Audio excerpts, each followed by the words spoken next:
KBTC, a viewer-supported community service of Bates Technical College.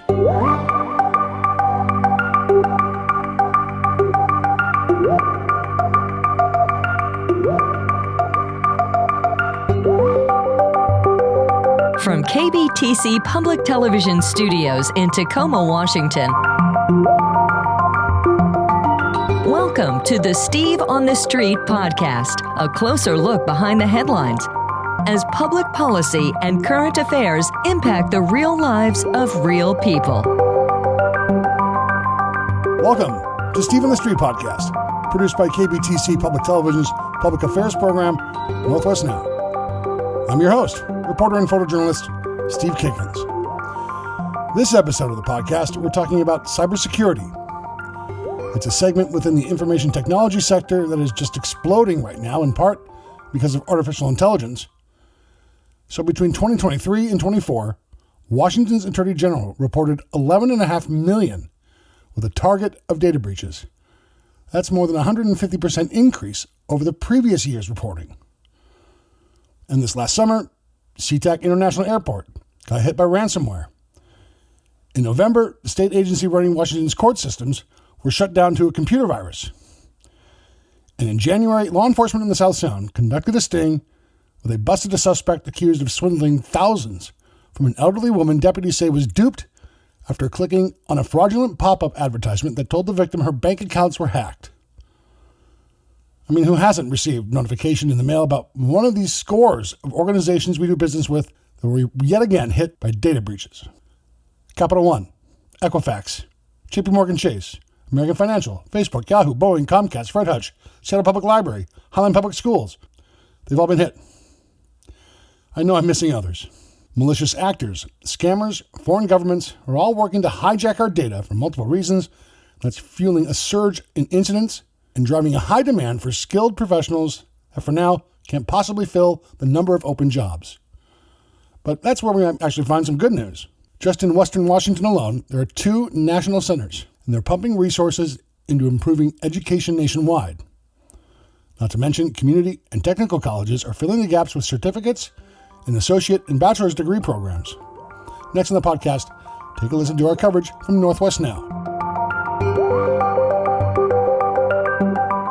You take one of these network cables. Leroy Williams knows IT. He's enrolled at the Center for Cybersecurity at Clover Park Technical College in Lakewood. If you build a good, strong foundation, you got a good understanding of what's going on. It has Williams says his military training relates to the curriculum and plans to graduate this summer with a bachelor's degree in cybersecurity. That's basic. But before diving into artificial intelligence, network intrusion detection methods, or system penetration testing, students learn the basics with hands-on training. What a computer is, the hardware, how to repair it, put it together, take it apart. Whatcom Community College is host institution to 2 national centers. Michelle Robinson from the National Cybersecurity Training and Education Center at Whatcom Community College in Bellingham aims to advance industry education across the country and help fill the gap between qualified candidates and open jobs. You'll notice it said there's over 10,000 job openings in Washington state. As the demand for trained professionals keeps growing, so too are the number of attacks. The Washington Attorney General reports the number of data breach victims in our state exploded more than 150% over 2023. The office administering Washington's courts networks believes swift action thwarted a probable data exfiltration attack last November, saying a computer virus from a malicious pop-up advertisement forced delays with gun sales, background checks, and other services until the network was restored. The Port of Seattle refused to pay ransom in an August attack that threw ticketing, baggage handling, and other services at SeaTac Airport into chaos for weeks. Get out of the car now! Hands up! Get out! Face away from me! In January, Pierce County Sheriff's deputies arrested someone they say tricked an elderly woman from Ashford out of $14,000 after a fraudulent pop-up ad claimed her bank accounts were hacked. We believe this is not isolated to this one event. Other agencies have informed us that it might be connected to cases they have. Really flexible, close, not far from where I live. You know, they got hybrid training, so you could be in person, or you can do it online. Williams praises Clover Park's program and sees a promising future. He explains cybersecurity to his less than tech-savvy friends and family in a way that hits home. So how I would approach it was, do you like your money, right? And would you like to keep it safe? As the industry is expected to grow, Clover Park Technical College instructor Jeff Turner believes a solid future can be earned in the South Sound. It's a match made in heaven here, and it's right here in the edge of Tacoma. In Pierce County, Steve Kiggins, Northwest Now. He's right. There's a ton of resources right here around Puget Sound for students looking to find training with components and curriculum related to multiple information technology sectors. Bates Technical College offers computer repair and technician certificates and associate degrees in cloud computing and networking technology, information technology, and cybersecurity. Bates also has a brand new course of study where students can earn a bachelor's in public safety administration, learning to manage climate change-related disasters, pandemics, and cybercrimes. Clover Park Technical College offers certificates and associate degrees in its network operations and system security program. Clover Park also offers bachelor degrees for computer science and cyber-physical software engineering, mechatronics engineering, and cybersecurity.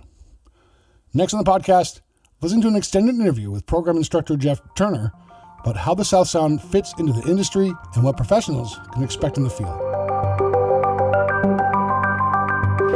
You see this, the way the industry is. It sounds terrifying. It should be.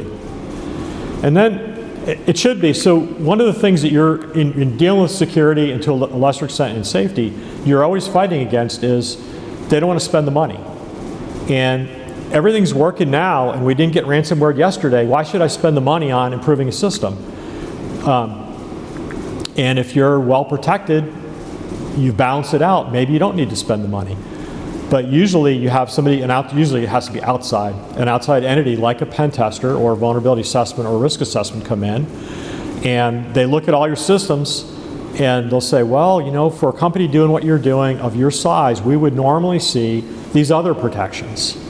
And whether it's a vulnerability assessment or pen test, we exploited this vulnerability, and then we exploited this one, and then we exploited this one, and then we got to the patient records, or we got to the ACH file for a bank, or we got to whatever. And so we think, and then here's our recommendations, we think you need to implement these controls. If you don't scare them a little bit, they're not going to spend the money. They're sitting there, whether it's, and we deal at the high level like governance, so above management is governance. We deal at that level where they're balancing risk. Not just our risk, they're balancing all kinds of risk, business risk. And so we're just another, I don't know, person at the table with our hand out in security saying, we need this system and we need 2 people to operate this system. It doesn't operate itself yet. Well, clearly the need is there. If we've got the Attorney General's office documenting these repeated data breaches, and that's just a small segment, I'm sure, of the security risk. I mean, this stuff seems inescapable. And I would say to an extent it is. You're always playing against time. Part of the thing with the repeated breaches, one is that now you have to report breaches increasingly. There are a bunch of regulatory regimes that require it, and with a time limit. So you've got to do it within a certain number of days. And the other is, as a large enterprise, yeah, you've got a whole bunch of controls in place, and you also have a whole list of things that you would like to implement. Some of them are going to take time to implement to get systems arranged. Some of them are money. Some are just changes, and maybe not changes in government so much, but you'll see companies buy other companies. Well, when 2 companies merge or one acquires the other one, you just acquired all of the risks in the other company. And I'll guarantee you, if they thought they were being sold, they're not going to invest in themselves because they're not going to get money back out of that. So their security development maybe stopped 3 years ago. But it was worth, we wanted the intellectual property, we wanted the talent, whatever we were after, the market. So we bought them. Now you just got all their risks. And we've seen quite a few breaches where the information systems of the 2 companies, obviously they need to get combined, and they had different security architectures, and one was at a lower status than the other, and so that one was the one that got breached. But not much here to look at. Let's go over there now, because now we're connected. And then we sometimes call it third-party risk. Target is an example. Yeah, they lost all the customer records. They didn't come in through Target. They came in through a service company that managed their buildings. But everything is automated now, so they had administrator credentials, so they got compromised, And they looked in the service company and go, there's not much here. It's not that interesting. Let's go over there. And whoa, there's the target database. And out it goes. That's called third-party risk. Third-party risk is not as well structured as far as how you assess that as it could be. That is rapidly changing. Entities are getting involved in it. But how do you assess somebody else? They have their privacy. In some cases, it's in their interest to try to sell you on their security, and there's ways like international certifications. There's ways to do that. But right now, it's the Wild West. Every company has like their own third-party risk assessment mechanism.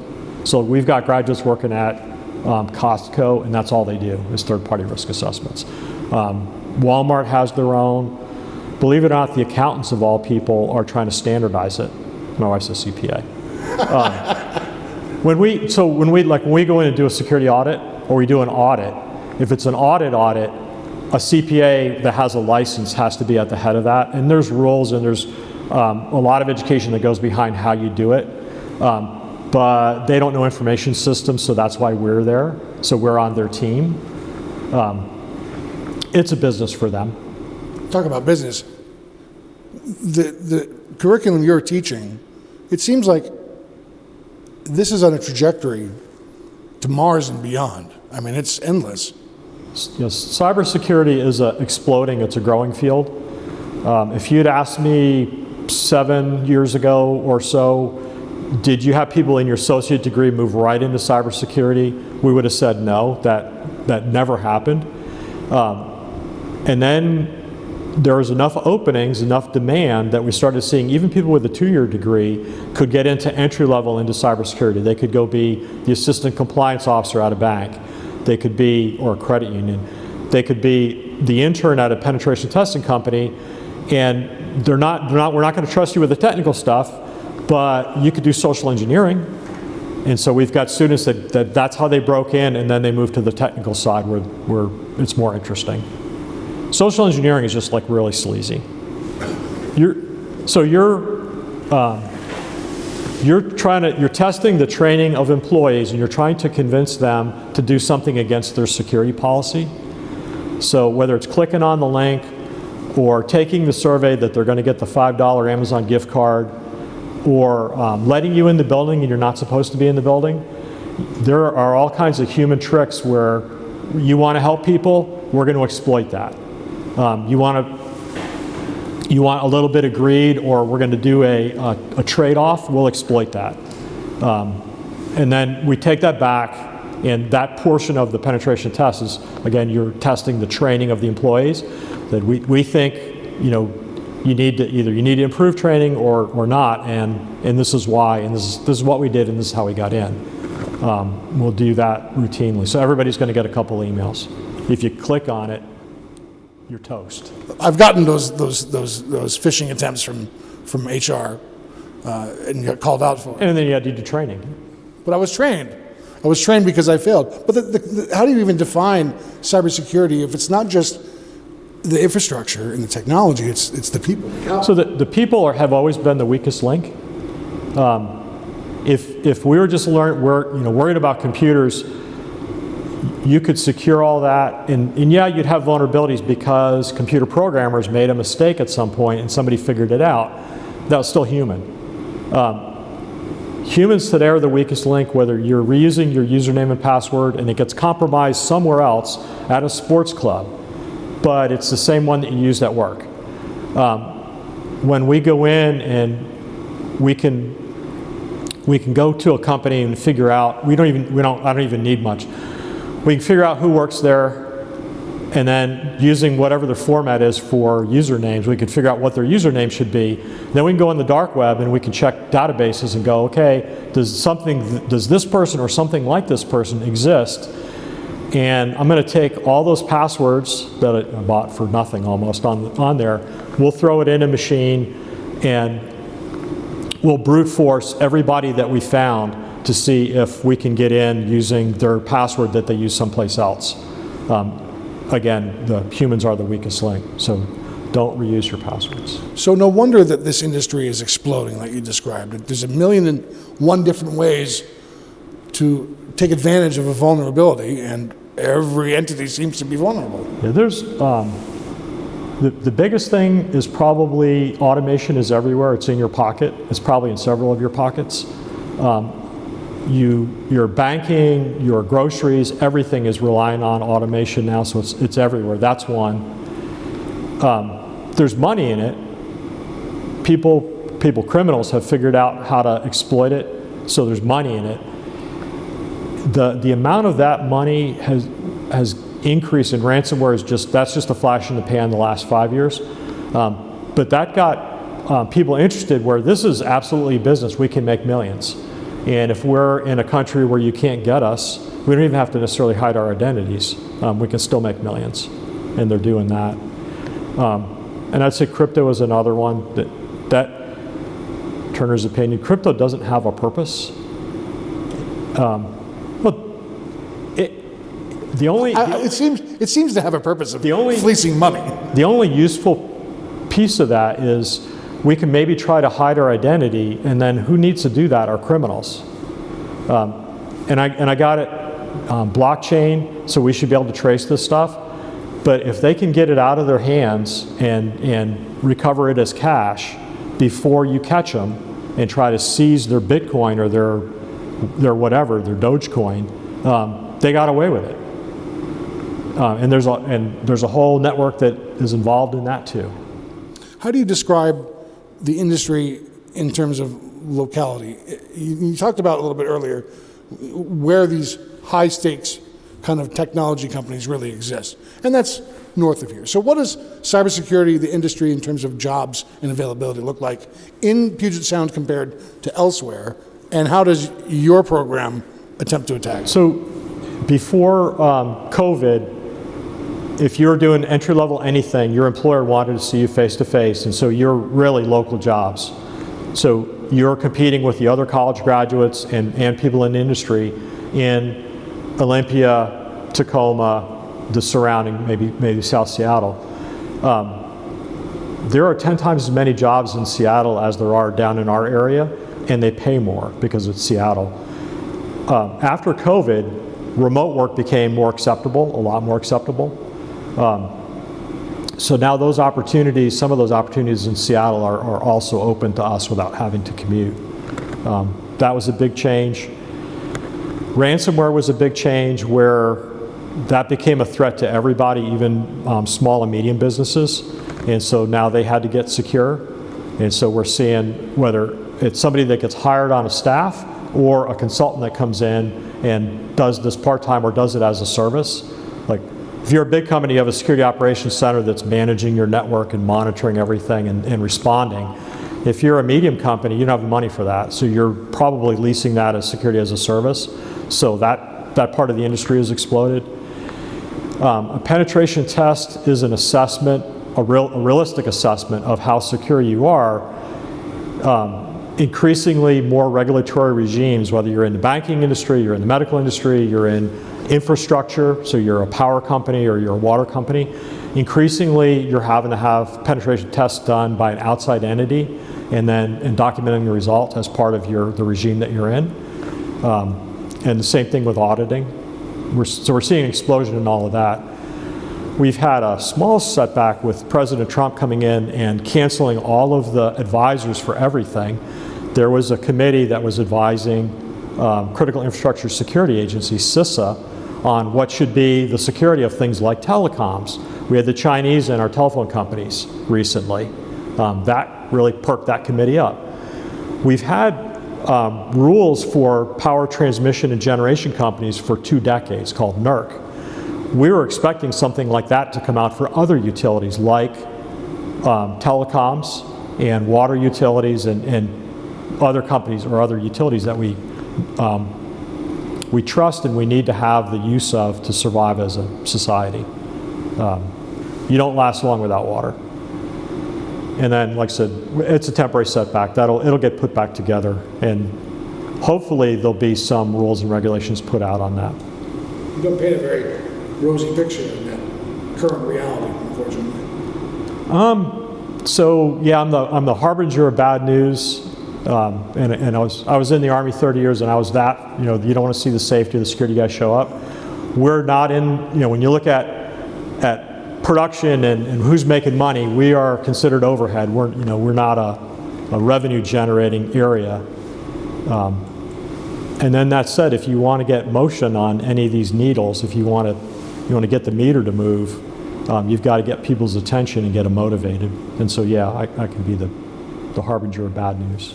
How do you convince folks, or maybe this is not something you have to convince, someone probably likely has to have an interest in computers or technology to even start the program, but it seems, at least from a layman's perspective like myself, it's a pretty steep learning curve. Is this beyond the pale? It's not. So Clover Park is hands-on, and with any occupation that you decide you want to go in, you better have a passion for that occupation, or else you're going to hate it. Sure. And you're not going to get ahead, and you're not going to be successful. So yeah, we want you to come in with an enthusiasm for computers. We start with the basics, with what a computer is, the hardware, how to repair it, put it together, take it apart, and then we go into the operating systems. How does Windows work? A little bit of how Mac works, a lot of how Linux works. A lot of people haven't heard of Linux. Linux is an operating system. It's been around a while. It's free usually. It's run in more than half the web pages in the world. It's run in all the data centers in the world. So that transition from being a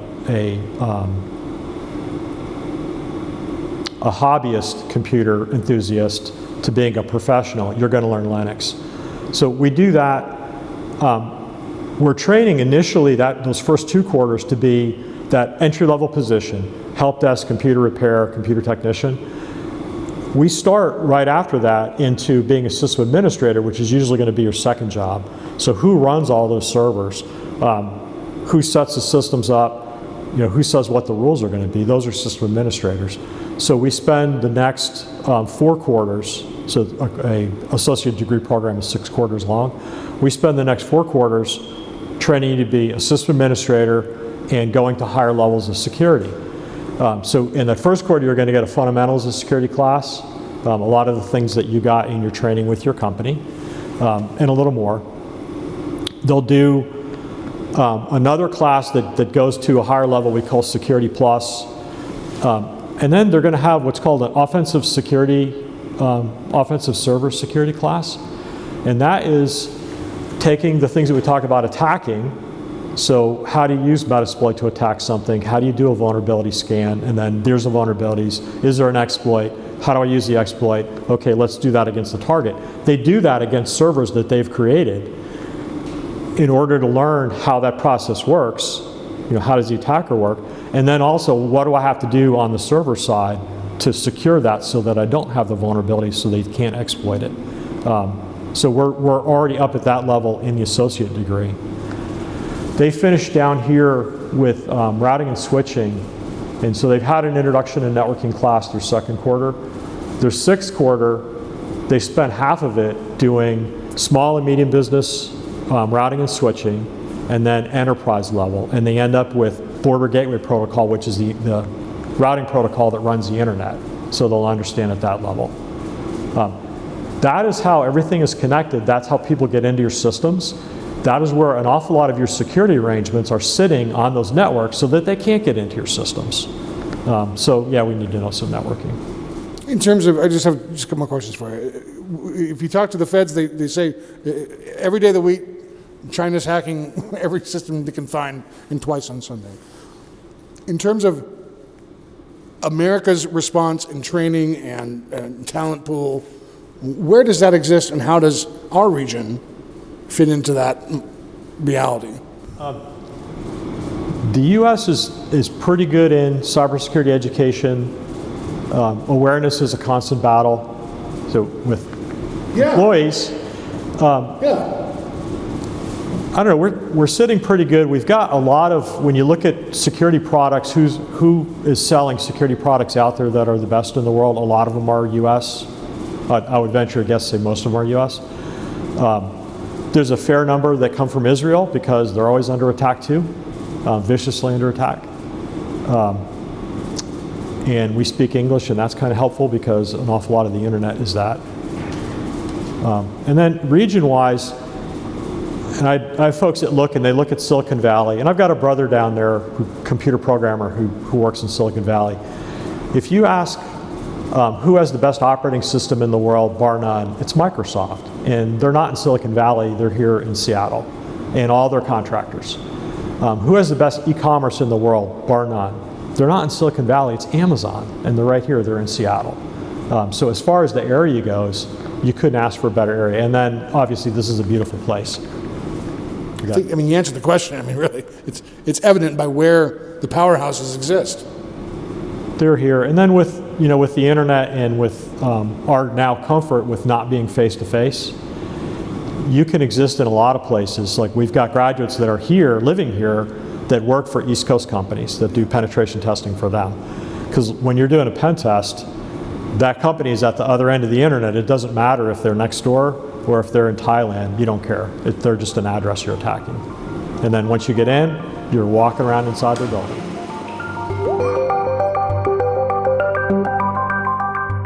He's right. Microsoft and Amazon, they're not in Silicon Valley. They're right here in Western Washington. According to the Occupational Information Network, a penetration tester, also called an assurance validator or an ethical hacker, professionally evaluates computer networks and applications and systems to sniff out vulnerabilities and analyze an organization's security measures. It's a new and emerging occupation and expected to grow rapidly in the next several years. Landing a job as a penetration tester in Seattle or Tacoma or Bellevue can earn on average $136,000 annually. It's more than $30,000 over the average salary nationwide. I mean, okay, that's great, but what are the rest of us supposed to do to protect ourselves? So the Cybersecurity and Infrastructure Security Agency, or CISA, part of the Department of Homeland Security, admits online security is difficult for a number of reasons, such as adversaries can operate from anywhere on Earth, and the way that physical systems interact with cyberspace and the reality that information networks are complex can make it difficult to minimize consequences and vulnerabilities. Okay, so I didn't just imagine that last paragraph and spit it out to you. I literally rephrased and rewrote language shared by CISA on its publicly facing website. And my takeaway from that document is this: cybersecurity is hard. No kidding. And so it looks like the best practices are the things we've all heard about before over and over. Things like using and updating and not repeating strong passwords, and keeping software updated, being wary of suspicious links, especially in email, and using multi-factor authentication methods wherever possible. And those are what CISA calls cyber hygiene, and it claims will improve our online safety. No wonder the scale of attacks continue rising. No wonder we see the growth in cybersecurity. Thanks very much to Clover Park Technical College and instructor Jeff Turner for sharing your voice on the broadcast and podcast. And thanks to Leroy Williams. I do like my money. And of course, thank you. Thanks for taking the time and effort joining me on Steve on the Street podcast. Choosing to spend your time here listening is support I really appreciate. Thank you. Once more, I'm reporter and photojournalist Steve Kiggins from KBTC Public Television's Northwest Now. Until next time, cheers.